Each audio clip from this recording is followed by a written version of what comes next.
Olá! Dando início ao tema Princípios Processuais e a Garantia do Devido Processo Legal, temos que é necessário iniciarmos conceituando o que é um princípio. Segundo o constitucionalista José Afonso da Silva, quando se fala em princípio, o que logo vem à mente é algo que é relativo ao começo, algo que é relativo ao início. No entanto, não é esta definição que a Constituição adere quando fala a respeito dos princípios. Para a Constituição, os princípios são mandamentos nucleares de um sistema. Além disso, os princípios também estão muito relacionados às normas. Para isso, então, é necessário saber o que é uma norma. A norma, por sua vez, ela é um preceito que institui deveres e direitos necessários para a manutenção da ordem social. Tem-se em uma corrente muito forte de que os princípios, na verdade, eles irradiam das normas. No entanto, há um outro tipo de interpretação que vê os princípios como a base do qual as normas, posteriormente, serão fixadas. Com isso, constitui-se um sistema binário de norma-princípio. Há, então, os princípios fundamentais, que são a base para um julgamento justo e imparcial. Dentre os princípios fundamentais estão o princípio do contraditório, o princípio do devido processo legal, o princípio da ampla defesa, dentre diversos outros. Esses princípios são a base do sistema legal brasileiro e são essenciais para a garantia do julgamento justo e imparcial.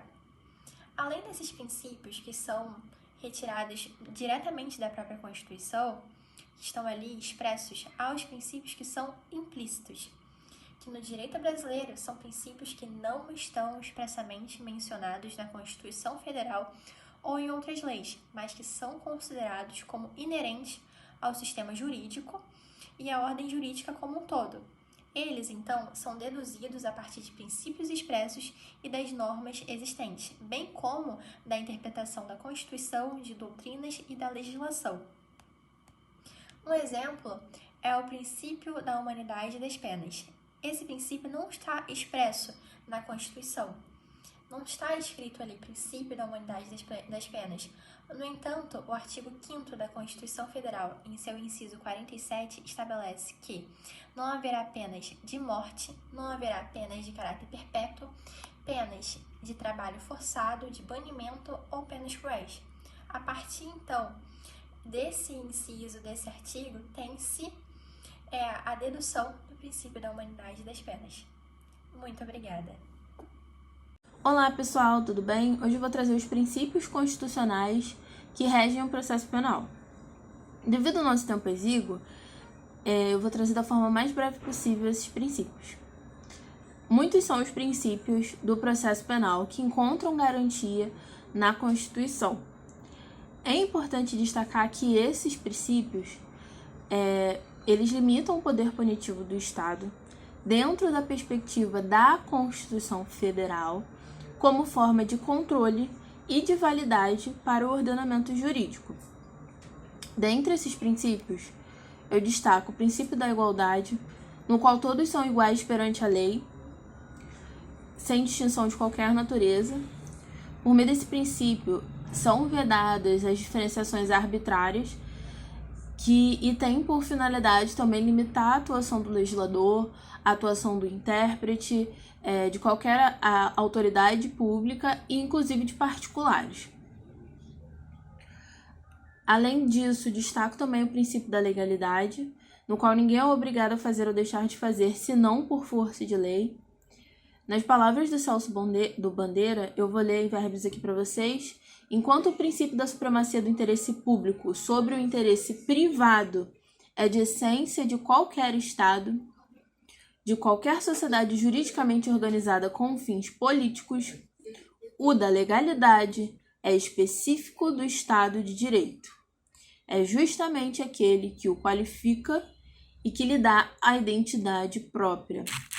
Assim como o princípio da igualdade, o princípio da legalidade é uma garantia constitucional que também visa proteger o cidadão contra possíveis arbitrariedades que possam ser cometidas pelo Estado, sendo esse um marco no Estado democrático de direito.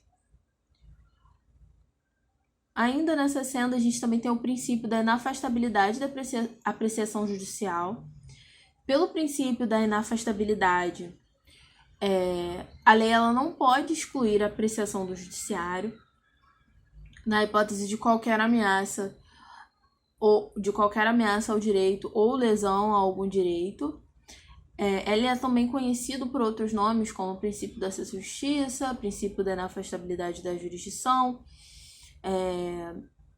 inafastabilidade do controle também.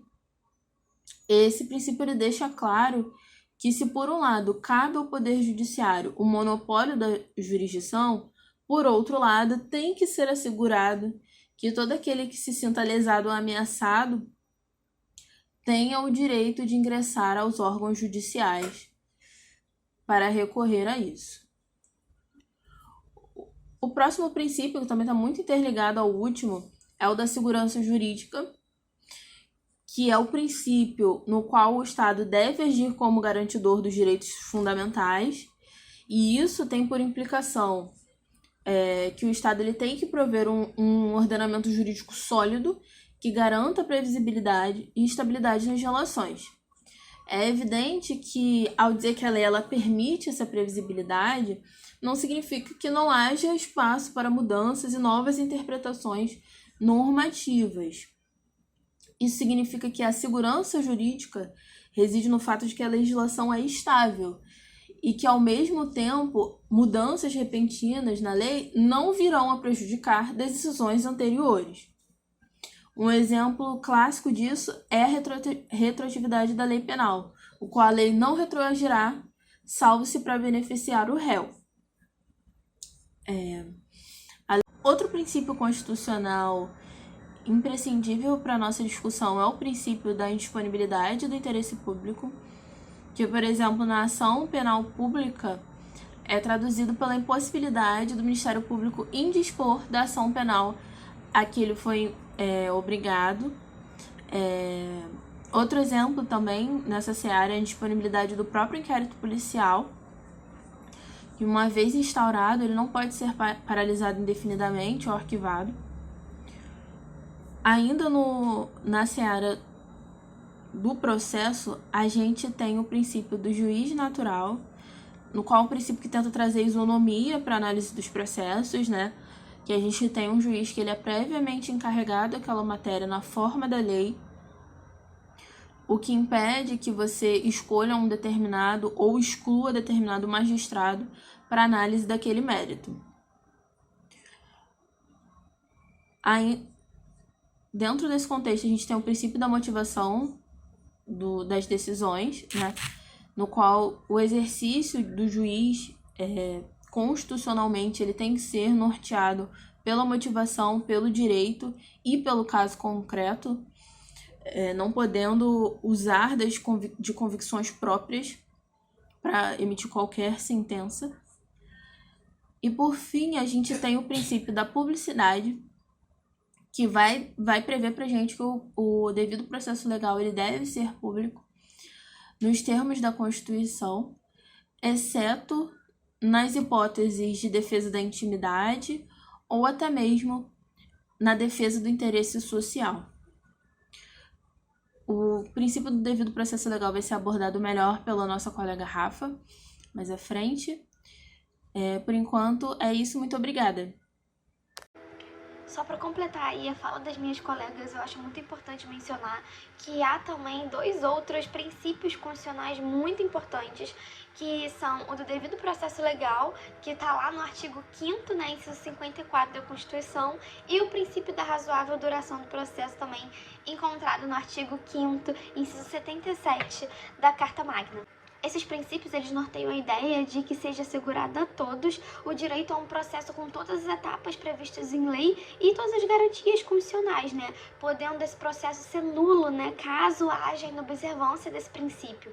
E o princípio seguinte, como o próprio nome já diz, ele faz alusão, né, a uma garantia de que haja a necessidade de uma tramitação de um processo dentro desse prazo razoável, né? Para que ele seja o mais rápido, né, nesse andamento das causas.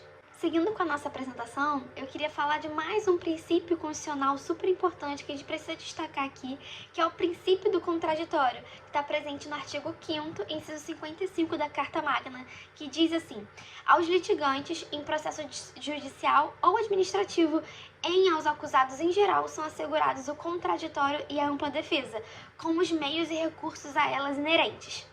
No entanto, a pergunta, que a gente pode fazer aí num primeiro momento é: no que consiste o princípio do contraditório?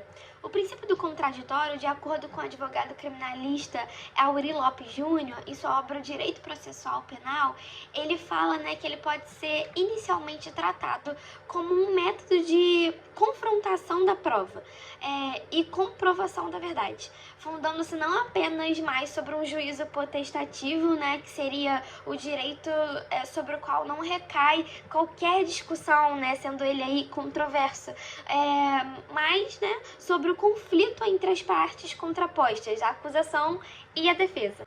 Dessa forma, fica evidente que esse é um dos pilares mais fundamentais do nosso sistema jurídico, uma vez que esse princípio ele está baseado na garantia de que as partes do processo eles tenham igualdade de oportunidades para expressar aí o seu ponto de vista, contestar as alegações e fazer parte também, influenciar na decisão final do tribunal.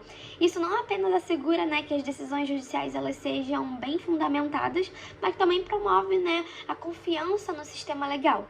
Podemos ilustrar aí sua importância imaginando aí por um momento um tribunal onde apenas uma das partes tem essa oportunidade de se manifestar, de apresentar evidências, de ser ouvida, argumentar no seu caso, enquanto a outra parte ela é completamente silenciada e não tem a chance aí de se defender. O que seria com certeza um cenário profundamente injusto e incompatível com os princípios democráticos que sustentam a nossa sociedade. Dessa forma, tendo de forma clara o conceito desse princípio e a sua importância no processo judicial, é imprescindível pontuar aqui na apresentação que para esse contraditório seja efetivo, as partes elas precisam, elas devem ser comunicadas dos atos processuais, o que pode se dar aí por citação, intimação, notificação, e assim, elas decidirem a melhor maneira de se manifestar. Logo, a doutrina entende que há dois elementos necessários para o contraditório, sendo eles o direito à informação e o direito de participação. Ou seja, o contraditório seria a necessária informação às partes e a possível reação desses atos desfavoráveis para elas. Inclusive, o STF editou a súmula 707, que fala o seguinte: constitui nulidade a falta de intimação do denunciado para oferecer contrarrazões ao recurso interposto da rejeição da denúncia, não a suprindo a nomeação de defensor dativo.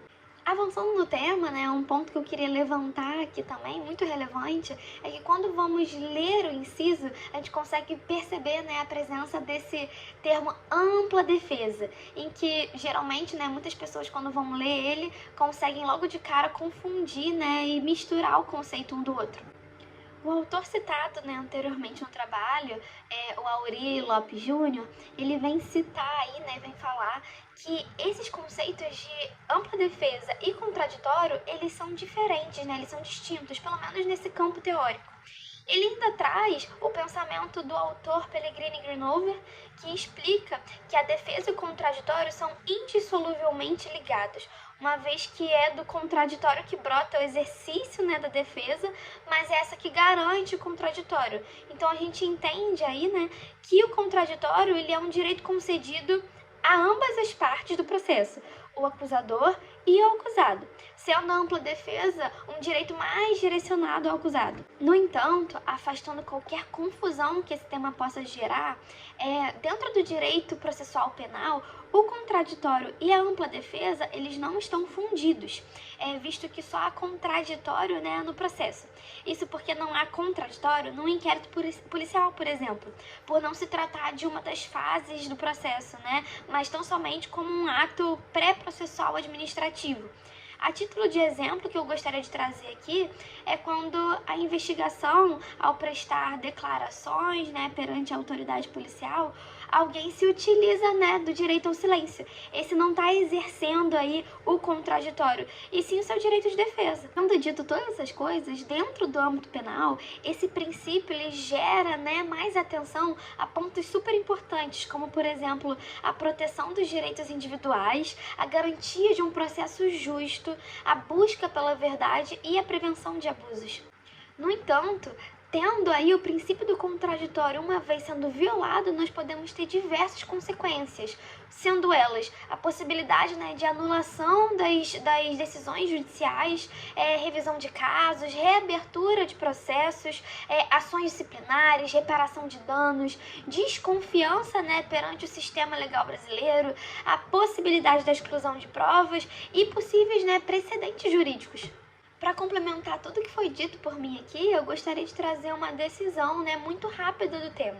A ementa ela vai trazer o seguinte: habeas corpus, execução penal, falta disciplinar, apuração mediante procedimento administrativo disciplinar, ampla defesa e contraditório, inobservância, nulidade absoluta e ordem concedida. Sendo no primeiro ponto, né, destacado o seguinte: é assegurado contraditório e ampla defesa no procedimento administrativo destinado à apuração de falta disciplinar.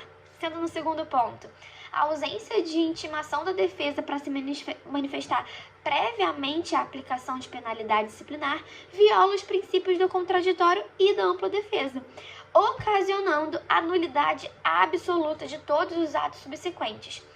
E no terceiro ponto, ordem concedida. A decisão, né, pela turma aí, sendo unânime, concedeu a ordem de habeas corpus nos termos do voto do relator.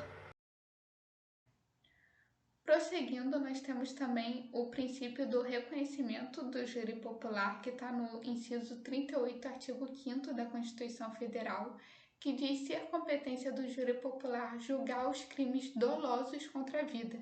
Então, uma vez proferida pelo tribunal do júri sua decisão final quanto ao mérito do fato, essa decisão, em regra, ela não pode ser modificada pelo juiz.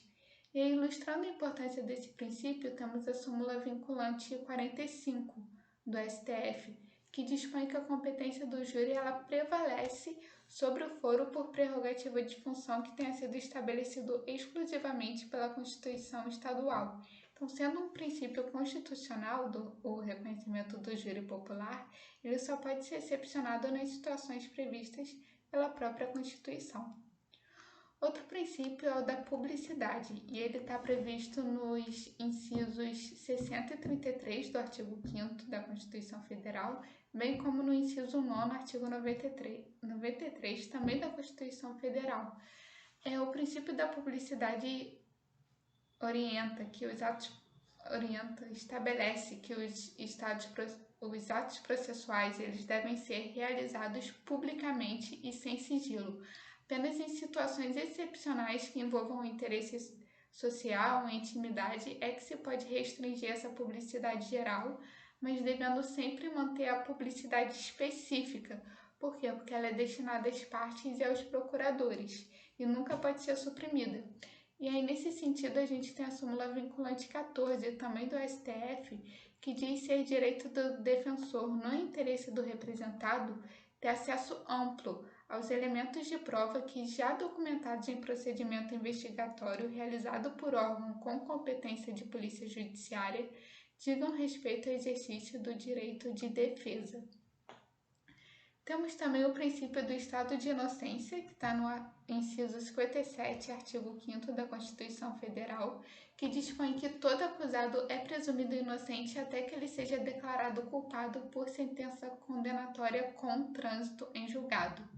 Daí desdobram-se outras 3 garantias para o réu, que é que o ônus da prova é da acusação, que em caso de dúvida do juiz deve-se absolver o réu, conhecido como indúbio pro réu, e temos também a excepcionalidade da prisão cautelar e do uso de algemas, conforme a súmula vinculante 11 do STF.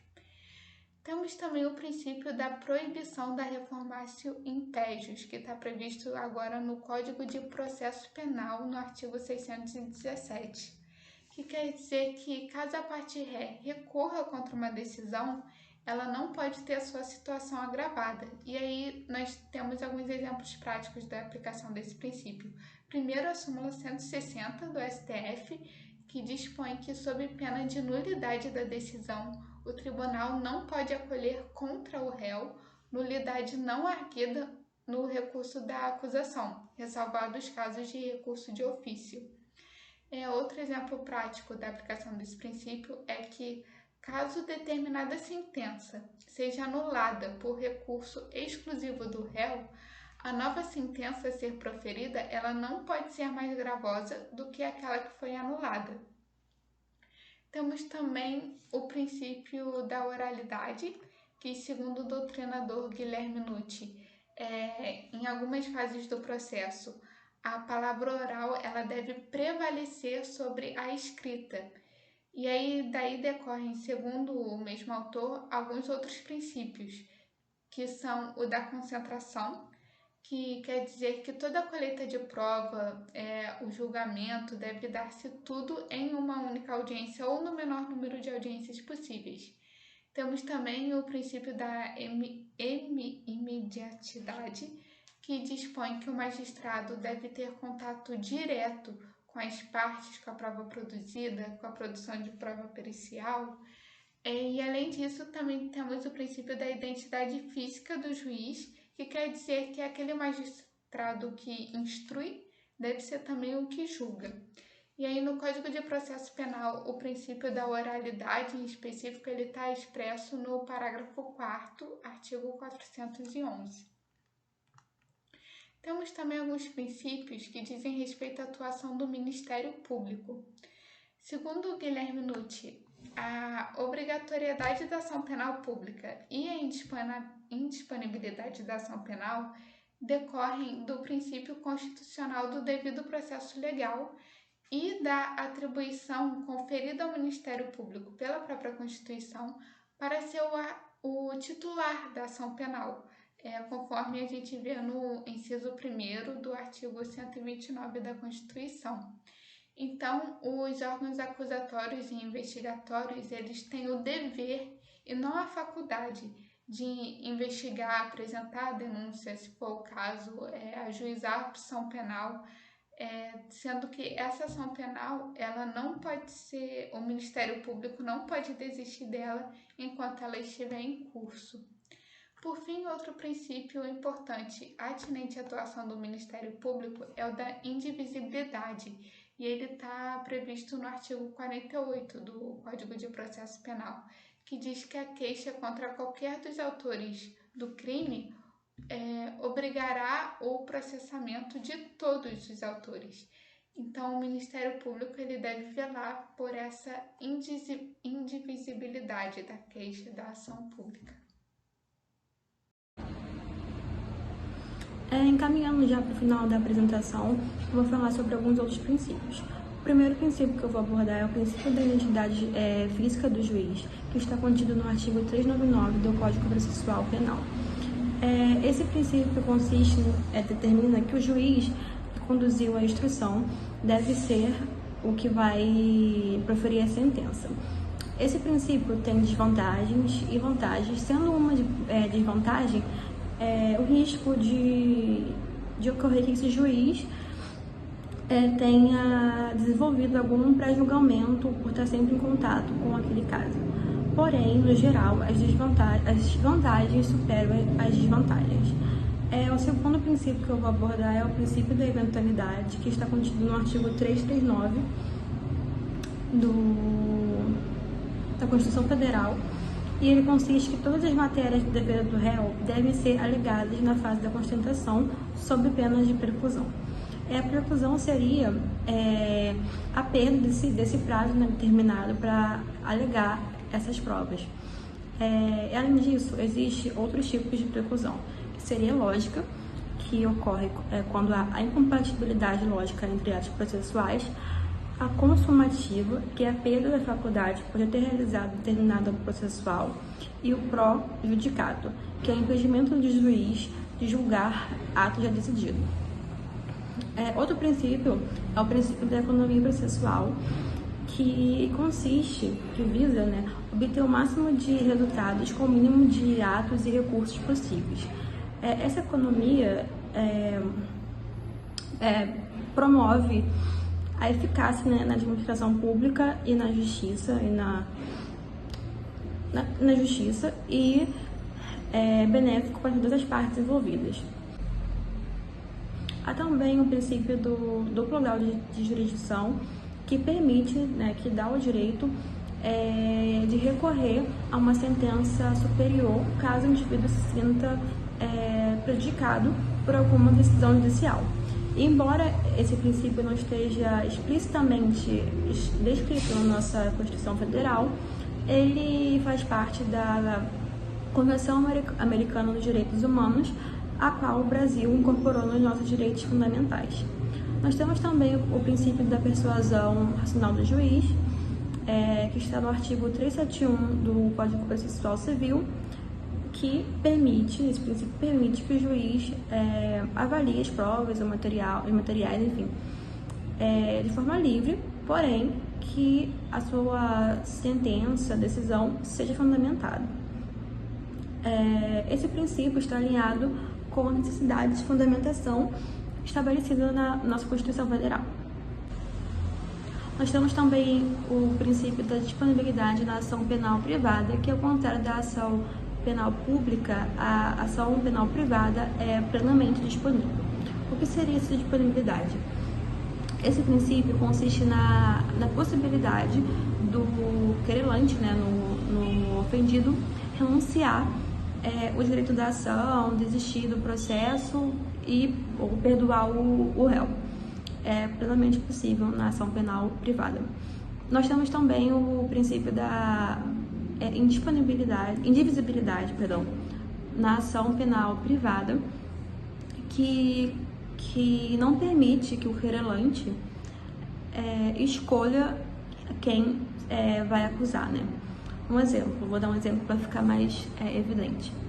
Vamos dizer que o querelante apresenta uma queixa-crime e só quer acusar, né, João, e não quer acusar Maria e Antônio. Isso é possível? Não. Por que não? Para evitar a vingança. A revolta deve ser com fato. Então, se João, Maria e Antônio estão todos envolvidos, todos devem ser acusados na queixa-crime. Caso essa omissão, né, esse desejo parta voluntariamente do querelante, ocorre a omissão voluntária, o que causa a extinção da punibilidade, ou seja, o juiz vai negar essa queixa-crime. Também pode ocorrer a omissão involuntária, que é quando o querelante não sabia que havia mais indivíduos envolvidos no crime, né, na ação. Nesse caso, o MP pode notificar o querelante, e caso o querelante adite mais indivíduos, né, envolvidos, a queixa continua. Caso ele decida não aditar, ocorre também a extinção da punibilidade. O último princípio que eu vou abordar é o princípio da verdade real, que dita que o magistrado não poderá ficar adstrito, né, alheio às provas requeridas no processo. Além disso, o juiz poderá ordenar a produção de novas provas sem requerimento da acusação ou da defesa. Por exemplo, novo interrogatório, requerer oitivas de testemunhas não previamente selecionadas. A questão desse princípio é que, segundo alguns autores e algumas doutrinas, esse princípio ele viola o sistema acusatório e o devido processo legal. No entanto, o sistema estabelecido no Brasil é o sistema acusatório, como diz o artigo 3 do nosso Código Processual Penal. Sendo assim, esse princípio pode causar uma confusão, né? Pode confundir a função de cada membro da justiça, que no caso a função do juiz é julgar, a da defesa é defender e da acusação acusar. Então, sendo assim, esse princípio pode instaurar um sistema inquisitório em que a função dos membros da justiça, né, que já é pré-estabelecida e esclarecida, se confunde. Enfim, finalizo a minha apresentação aqui. Espero que, no geral, nosso trabalho tenha sido bem apresentado, explicativo. E é isso. Obrigada pela atenção.